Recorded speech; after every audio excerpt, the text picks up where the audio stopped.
di sini. Hai dokter. Hai. Halo. Iya. Apa kabar? Aku ajak temen ya. Arumi. Dia mau ikutan Iya. ngobrol-ngobrol. Kalau Dede cantik, yuk duduk kita ngobrol-ngobrol. Soalnya lagi panik. Tadi anaknya mau diajak berenang, terus agak anget Iya. gitu. Jadi dia panik katanya mau langsung ke dokter, mau minta antibiotik. Gimana tuh Nggak dok? harus langsung antibiotik. Oh gitu. Kita bisa coba dulu pengobatan yang alami buat dedeknya.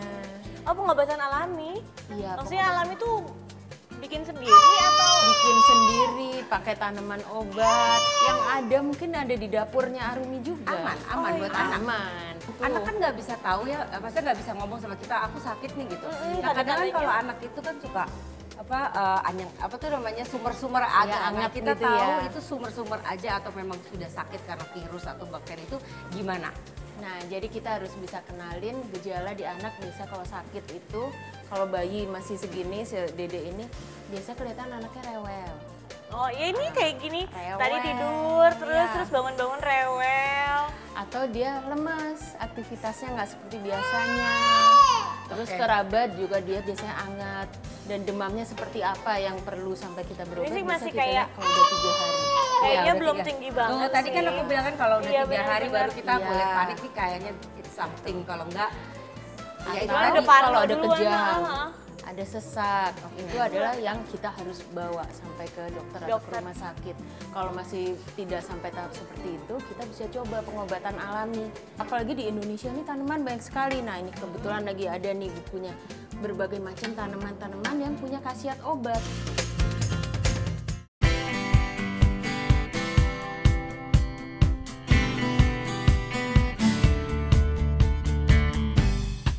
Tahukah moms bahwa sayur, buah, ataupun bumbu yang ada di dapur dan kulkas Anda bisa dijadikan obat bagi si kecil ketika sakit?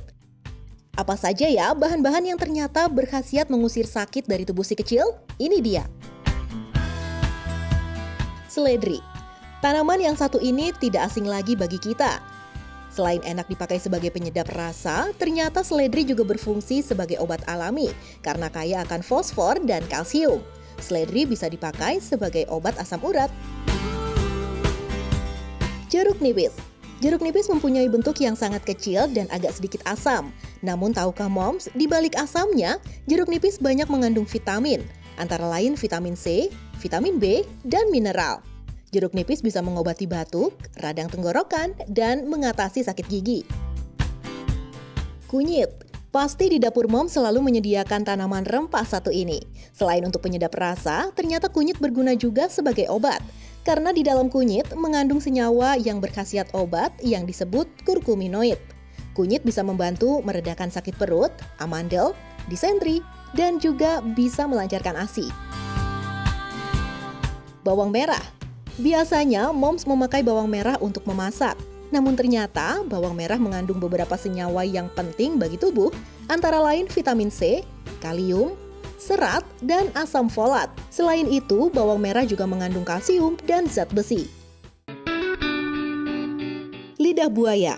Lidah buaya merupakan tanaman yang cukup unik karena mengandung berbagai senyawa biologis aktif, termasuk enzim, mineral, dan asam amino. Manfaat lidah buaya bagi tubuh untuk mengatasi gangguan pencernaan, kesehatan mulut, luka bakar, dan untuk mengurangi ketombe. Masih banyak tanaman berkhasiat lainnya yang berguna membantu menyembuhkan penyakit. Jadi tidak salah kan apabila mom selalu menyediakan tanaman tersebut di rumah? Nah, ngomong-ngomong, aku tuh biasanya kalau udah denger anak sakit tuh pasti langsung mikir antibiotik karena kan kayaknya Iya. ampuh banget tuh Iya, ya, iya, pasti iya. sembuh kayak ada Senjata jaminannya. utamanya ya. Tapi sebenarnya ada efek sampingnya nggak sih sebenarnya kalau misalnya kita terlalu banyak antibiotik, apalagi Iya, anak benar. bayi ya? Oke, iya. Jadi anak, terutama bayi ya, kalau sakit kita nggak boleh langsung berpikir untuk antibiotik. Senjata utama yang pertama tentunya daya tahan tubuh si anak. Daya tahan tubuh dapat dari mana? Paling alami ASI. Oh iya, Apalagi betul. kalau masih di bawah 6 bulan.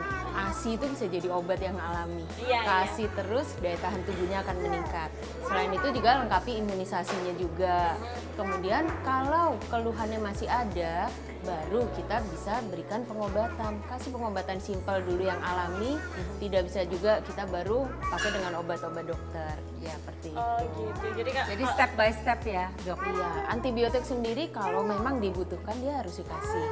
Kapan kita kasih antibiotik? Kalau kita curiga ada infeksi dari bakteri.